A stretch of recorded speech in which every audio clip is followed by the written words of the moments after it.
the Sale of Goods Act 1930. So under this act, we are going to study about the contract of sale of goods, about price, documents of title of goods, condition and warranties, and performance of contract of sale. And here we are going to study about rights and duties of buyer and seller. So let's see one by one. Definition of sale of goods. This is defined under section 4, subsection 1. A contract of sale of goods is a contract whereby the seller transfers or agrees to transfer the property in goods to a buyer for a price. So these three terms are very important to give a meaningful definition to a sale of goods. So here there should be a contract between buyer and seller or between two parties, and this contract should lead to a transfer or agrees to transfer the property from the seller to a buyer, and in return the buyer has to pay some price. So this is all about definition of goods, sale of goods. These are the essential of sale of goods. So first one is there must be a two party, and the second important essential is transfer of ownership, and there should be a transfer of ownership from one party to another party. Then the third essential is subject matter of the contract of sale should be a good. So here the contract, the both the parties are entering into a contract, and that the contract subject matter should be a goods. So here goods means movable property. Goods includes here we have a different definition for goods. So here goods includes movable property, stocks, shares, growing crops, grass, things attached to the land which are agreed to be served before or under the contract of sales, but make sure it doesn't includes money and actionable claims. The fourth essential is the consideration must be in money, that is called price. Here the consideration should be in the form of money, and that consideration is called price. Then the fifth point is expressed or implied contract of sale. Here the contract must be expressed or implied contract. So you know that what is expressed contract means. The expressed contract might be in words or in written. Implied contract means where both the parties are legally binding to each other to perform their obligation. Here both the parties are legally forced to perform their action. Then the next point to discuss is agreement to sell, and this is defined under section 4 subsection 3, where the transfer of the property in the goods is to take place at future time or subject to some condition thereafter to be fulfilled. The contract is called an agreement to sell. So here two things or two terms are involved in this. The one is future date. So the performance is yet to happen. So future time is very important. And the second thing, subject to some condition. If that condition fulfills, the contract is going to perform in the future. So right now that contract that is called agreement to sell. The agreement is going to convert in the future date as a contract after after fulfilling some condition. So here in simple term, the agreement is going to convert as a contract when in the future date, and second thing, the condition has to be fulfilled. So this is all about agreement to sell. Then here there is an example. A agrees to buy a land from B. Here A is agreeing to buy a land from B if bank approves the loan for A. So here this agreement is going to convert as a contract when the bank approves a loan for A. Then only he is going to perform. Then only A is going to perform his action. Otherwise, he is not going to buy a land. So this is not a contract. This is just agreement to sell. So this is going to happen in the future when bank approves the loan for A. Let's see in the next slide. Difference between sale and agreement to sell. Sale. When in a contract of sale, the exchange of goods for money takes place immediately, it is known as sale. When in a contract of sale, the parties to contract agree to exchange the goods for a price at future specified date is known as an agreement to sale. So under sale, where both the parties perform their obligation immediately. Let's say A sells goods to B and B immediately pays money to A. That is sale. Under agreement of sale, where both the parties perform their obligation at a future specified date, that is called agreement to sell. And here the second difference is the sale is also called as executed contract, because the executed contract means a contract that has been fully performed by both the parties. Agreement of sale is also called as executory contract, a contract that has not yet fully performed. Then the third difference is the risk. Here under sale, the risk will transfers to buyer. The reason, the ownership, after sale, the ownership will also transfer from seller to buyer. And stay under agreement of sale, the risk remains with seller. Then the fourth difference is the buyer has right to sell. So under sale, the ownership is with buyer, so he has full right to sell it further. Here the ownership is still with seller, so buyer has no right to sell it. Subsequent damages of goods are responsibility of buyer. Under sale, any subsequent damages after sale is the responsibility of buyer. But under agreement of sale, any subsequent damages after the agreement of sale are the responsibility of seller.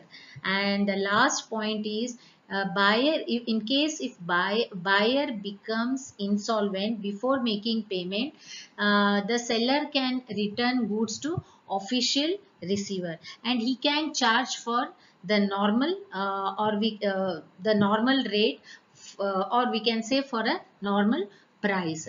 Here if in case the buyer becomes insolvent, here the seller is not bound to sell anything to buyer unless he pays money to seller.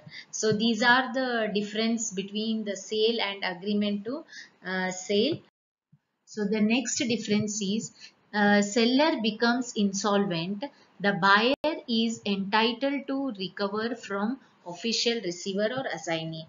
Seller becomes insolvent after buyer makes a payment.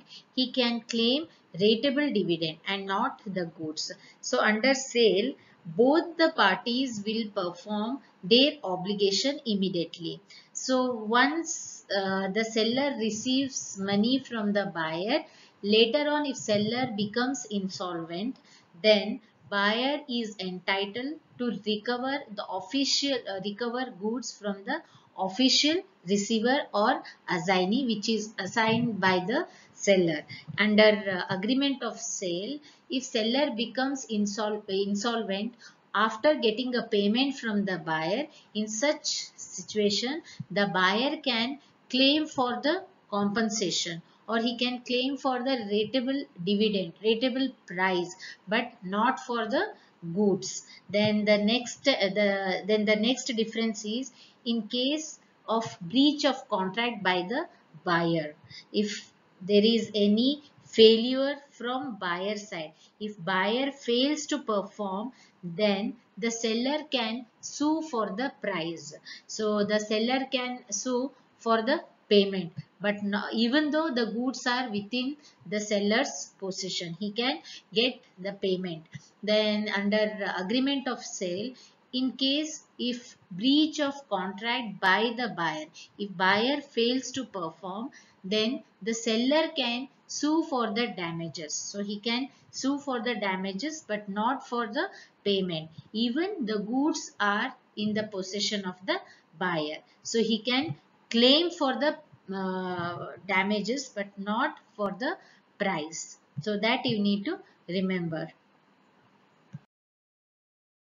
Next topic is classification of goods.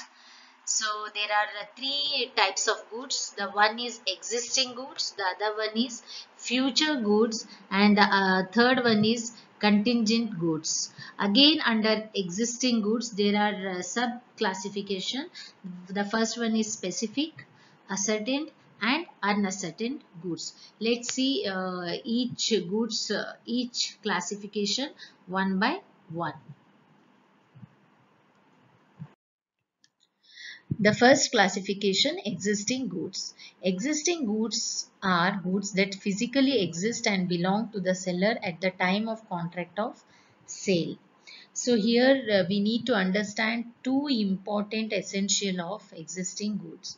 The first one, the physical existence of goods should be there at the time of contract. The second one, the ownership of the goods should belong to the seller at the time of contract. Further, these existing goods are divided into three categories. The first one is specific goods. So the specific goods are goods that are specifically agreed upon between the seller and buyer at the time of making the contract of the sale. So here specific goods are goods which are specifically identified at the time of contract between buyer and seller. Let's say the seller may agree to sell the buyer a specific item. Here item is a blue denim t-shirt bearing a specific number. Let's say it's 100. So 100 blue denim t-shirts are specifically identified when the contract is made between buyer and seller. So this is the example of specific goods. Let's see the next category, next classification, unascertained goods. These are goods that are agreed upon at the time of making the contract of sale but are not specifically identified in the contract. Let's see an example. A seller may agree to sell a buyer one out of a number of items of the same type. Example, bags of sugar, without defining which specific item the buyer will receive. Here seller is carrying number of items of bags of sugar. He's carrying so many bags of sugar with him, and he didn't mention which specific bag he is going to sell to the buyer in the contract. Meanwhile, even the buyer doesn't know which specific bag is he going to get. So this is uncertain goods, unascertained goods, which is not specifically identified by buyer as well as by seller. Then the third classification is ascertained goods. The goods which are identified at the time of contract, or we can say goods which can be separated from bulk at the time of contract. Now, let's say person demanded 100 blue t-shirt with black small checks out of so many t-shirts. So here the goods are identified. So goods are separately identified at the time of contract of sale. Then the next classification is future goods. Future goods are goods that are not yet in existence, okay, and that do not yet belong to the seller when the contract of sale is made. This could be goods that are yet to be manufactured or that the seller has not yet acquired. So here again there are two important essentials of future goods are the first one, which are the goods which are not in existence. Then the second one, the ownership of goods doesn't belongs to the seller. So these are the important essentials of future goods. Let's see the example. A farmer may agree to sell a buyer of milk produced by his or her cow in the coming year. So this is the example of future goods. Then the next classification is contingent goods. Here contingent means dependent, or we can say occur. So here contingent, although contingent goods are the type of future goods, they differ in that they are dependent on a specific contingency. So here seller agrees. Let's take an example. When seller agrees to sell mangoes when tree produce the mangoes. So here the occurrence, the seller is going to sell the mangoes. It depends when the tree produce the mangoes. So these are this is the example of contingent good. Let's see the next slide. Our next topic, condition and warranties. In a contract of sale, parties may make certain statement about the stipulation or the course of trade. These stipulations in the contract of sale are made with reference to the subject matter of the sale. These stipulations may either be a condition or in form of warranty. Let's understand first what is stipulation means. Before entering into a contract of sale, the seller makes representation or statements with reference to the goods. So those statements or representations influences buyer to buy it. Such statements are very important to form a contract. These statements are representation which are made by the seller are called stipulation. Let's say you go to the mobile shop. Their seller represents you a unique feature of a camera in that particular mobile phone. That statement or that representation made by the seller regarding the camera influences you to buy that particular mobile phone. So those statements or those representations are called stipulation. Let's say the stipulation can be in form of condition or in form of warranty. So let's understand what is condition means. So here condition is defined under section 12 subsection 2. A condition is a stipulation essential to the main purpose of contract, the breach of which gives the right for repudiate the contract and to claim damages. So here the condition is a stipulation. The condition is nothing but a statement or representation which are essential part of the contract. Okay. Any breach of this will give right to a buyer to reject the contract, and the buyer can claim the damages. So here in the previous example, you are buying a mobile phone on the basis of those statements which are given by the seller regarding the camera.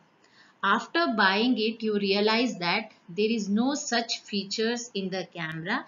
You have a right to cancel the contract or you can claim the damages. So those stipulations which are essential to the main purpose of contract are called conditions. Let's see this example. One more example. Here X wants to purchase a car from Y which can have a mileage of 20 km.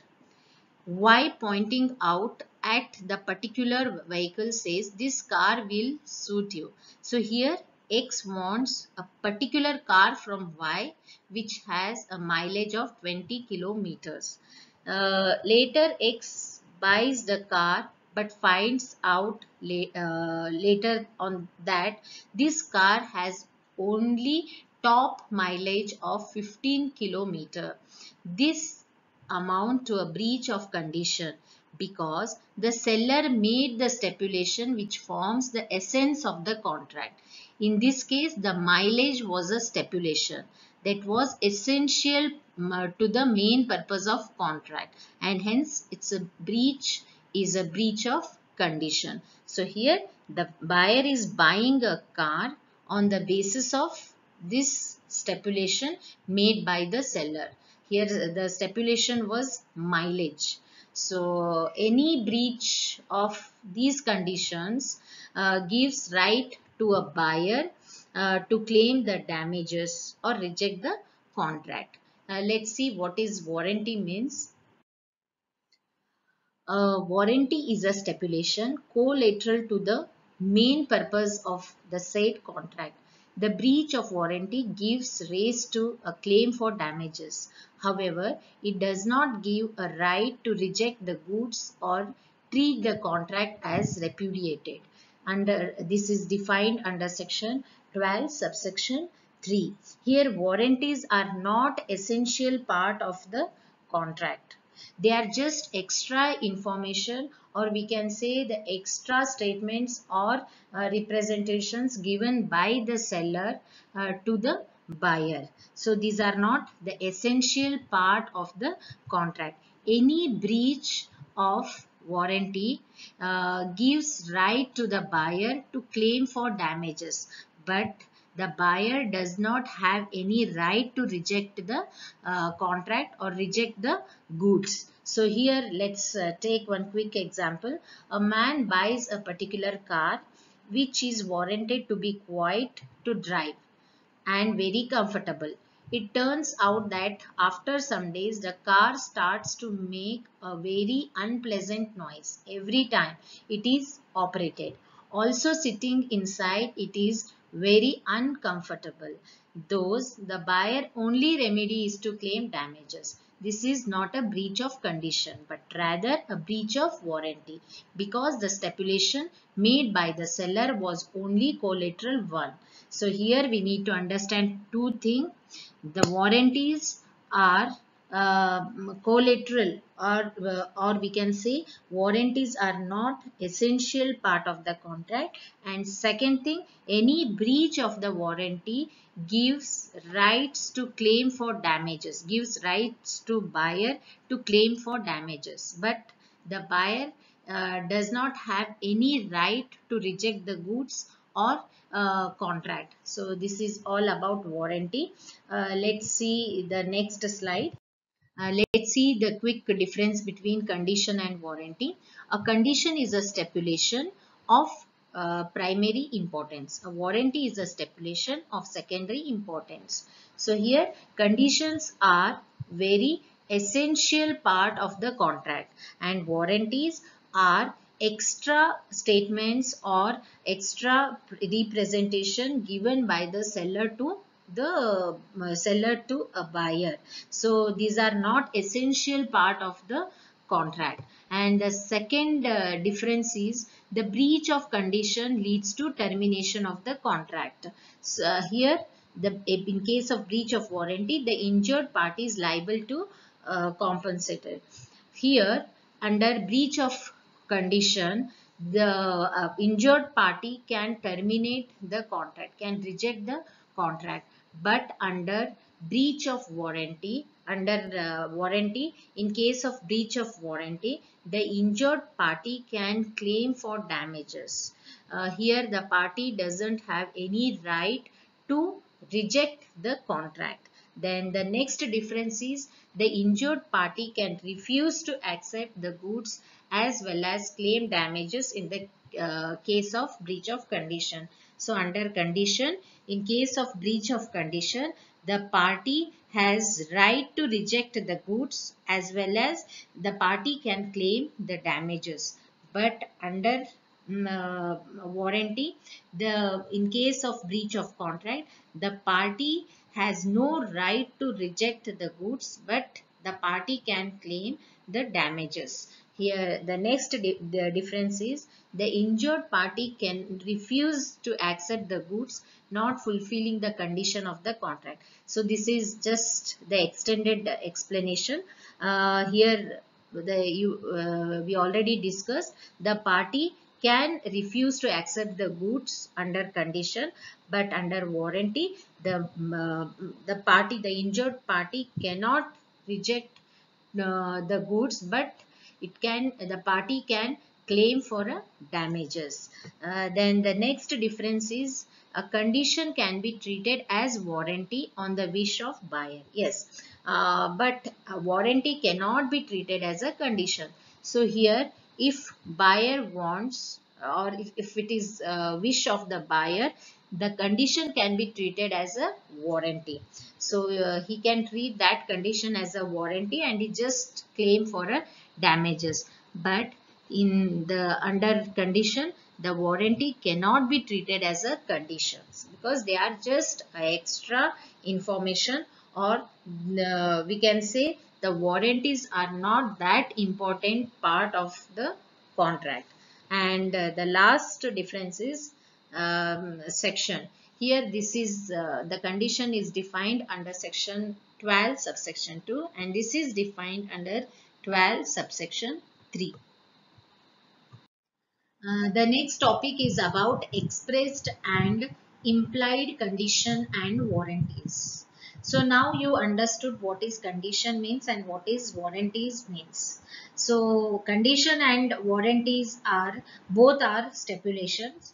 Here stipulation means a statement or representation made by the seller. The condition and warranties which are expressly mentioned in the contract are called expressed condition and warranties.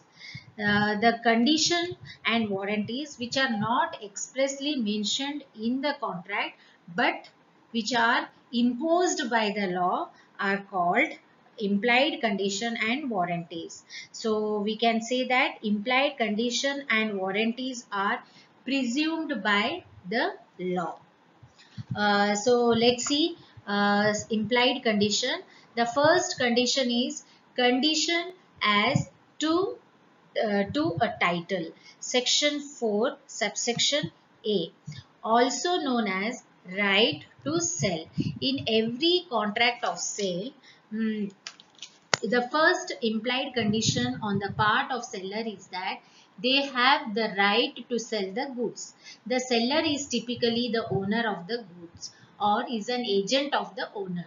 In the case of selling a vehicle, ownership may be proven by possessing the vehicle title. So when you go to the shopping, we don't ask seller to prove the title of ownership. It is an understanding or implied that goods are belongs to the seller. When we make the contract, we presume that the seller has right to sell the goods. Then the second implied condition is sale by description. Under section 15, the description of the product or goods being sold is an implied condition that the product or goods will match the description given. The description can include the quantity, characteristics, trademark, brand name, or which type of packing is used. So when buyer gives description of the product to the seller has to sell according to the description given by the buyer. So here it is presumed that the description, whatever the buyer has given description, the seller is selling accordingly.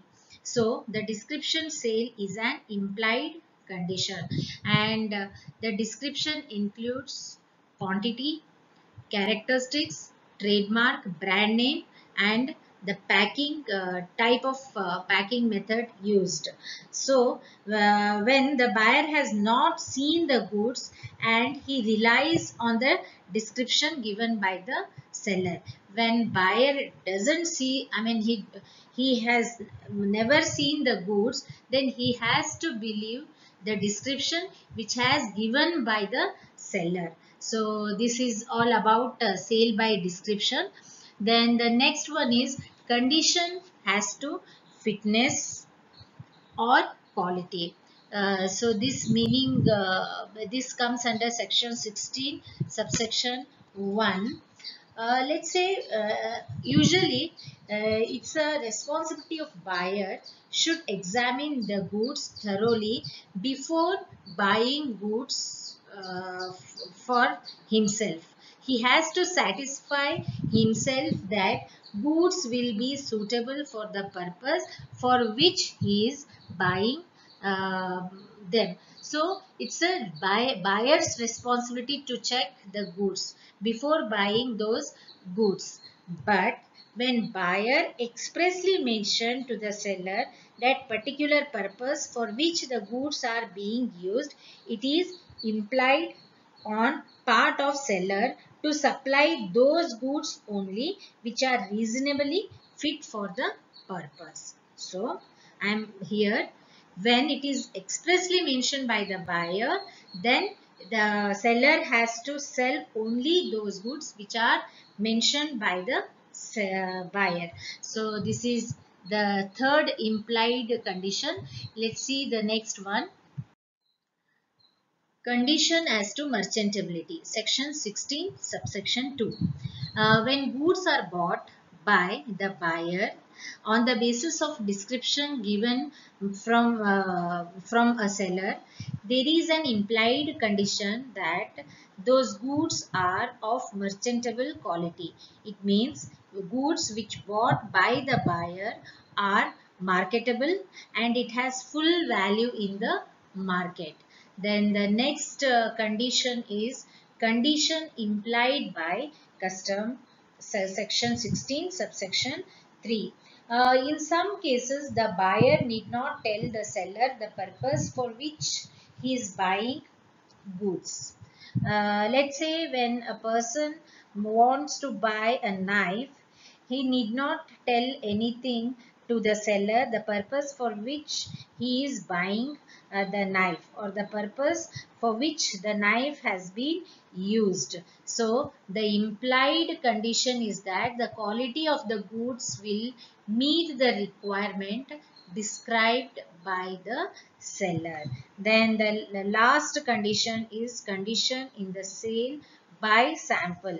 There is an implied condition like whatever sample shown by the seller to the buyer at the time of contract of sale matches to the goods which are sold by the seller to the buyer. So this is an implied condition. So let's see the next topic, implied warranty. Implied warranties. Implied warranty of quiet possession means once the goods are sold by the seller, the buyer should enjoy the possession of goods.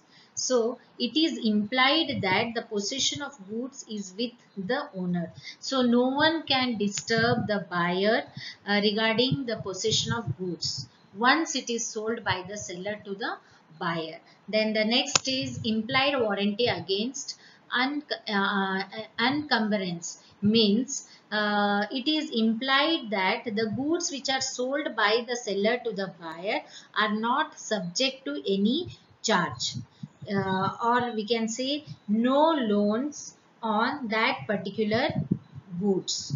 So there is an implied warranty that the goods shall be free from any charge or encumbrance in favor of any third party. Then the third point is warranty has to quality or fitness by usage of the trade. There is an implied that the seller will not mention the particular usage of particular goods. let's say if you go to buy a shoes, there the seller will not explain you or mention the particular usage of the goods, because as a buyer you know that your requirement, you know for what purpose you are buying those shoes, you know about the usage. So here it is an implied that the seller will not mention the particular usage of the goods. These are all implied warranties. Let's move on to the next topic.